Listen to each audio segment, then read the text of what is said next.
प्यारे बच्चों, कक्षा 6 के इतिहास विषय में दूसरे अध्याय के अंतर्गत, दूसरा अध्याय है प्रारंभिक समाज के अंतर्गत, आज इस वीडियो में आप नवपाषाण काल के बारे में अध्ययन करेंगे। नवपाषाण काल में कृषि की खोज, पशुपालन, पहिए का आविष्कार, बर्तन निर्माण की कला का आविष्कार आदि शीर्षकों के बारे में अध्ययन करेंगे। देखिए, नवपाषाण काल।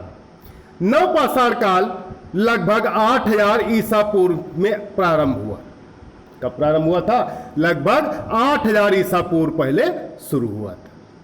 नवपाषाण काल की विभिन्न विशेषताएं देखिए। कृषि की खोज।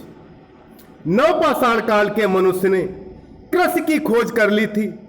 वह अब अपनी झोपड़ी के निकट अनाज, सब्जियां और फल उगाता तथा उनकी फसल काटता था। कृषि की खोज के फलस्वरूप वह गेहूं, चावल, मटर आदि को अपना भोजन बनाने लगा। आगे, पशुपालन। संभवतः मनुष्य ने अपने आसपास के कुछ पशुओं की आदतों को निकट से देखा होगा। किसकी आदतों को? पशुओं की आदतों। कृषक के लिए पशुओं को अन्न के भूसे पर पालतू बनाना आसान था। अतः उसने कुत्ता, भेड़, बकरी, गाय, बैल, घोड़े, गधे आदि को पालतू बनाना प्रारंभ किया। पशुओं में गाय, बैल सर्वाधिक उपयोगी थे, क्योंकि इनसे दूध तथा मांस मिलता था। बोझा ढोने तथा सवारी करने के लिए घोड़े, बैल तथा ऊंट आदि उपयोगी पशु थे। भेड़ बकरियों से उसे ऊन तथा खाल प्राप्त होती थी, जिनसे वस्त्र बनते थे।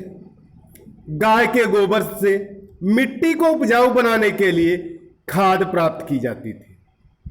ऐसा माना जाता है कि मानव ने सबसे पहले कुत्ता पाला, जो आखेट मतलब शिकार, जो आखेट एवं जंगली जानवरों से उनकी रक्षा करने में सहायक था। आगे देखिए, पशु पहिए का आविष्कार। नवपाषाण युग के मनुष्य का स्मरणीय यानी यादगार आविष्कार पहिए का आविष्कार था।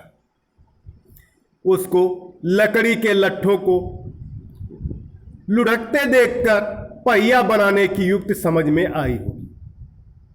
इससे परिवहन में सुधार आया और विकास की गति बढ़ी।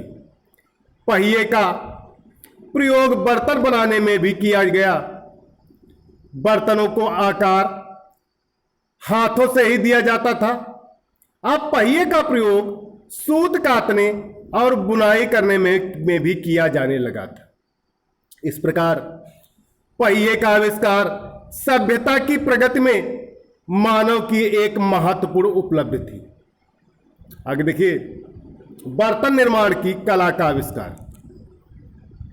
भोजन पकाने और अधिक अनाज को सुरक्षित रखने के लिए आदिमानव को अब भंडारों की आवश्यकता अनुभव हुई, और फिर उसने जंगली घास की टोकरियां बनाई और उनके चारों ओर गीली मिट्टी का लेप किया तथा उन्हें धूप में सुखाया।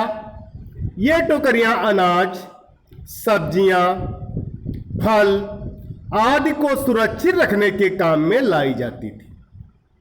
मनुष्य ने बर्तन बनाने के लिए चाक का प्रयोग करते हुए भिन्न भिन्न प्रकार की मिट्टी चुनना प्रारंभ किया। उसने मिट्टी के इन बर्तनों को अत्यधिक सुंदर बनाने के लिए उनमें पत्ती तथा फूलों की आकृतियां आदि बनाकर रंग भरना भी शुरू कर दिया था।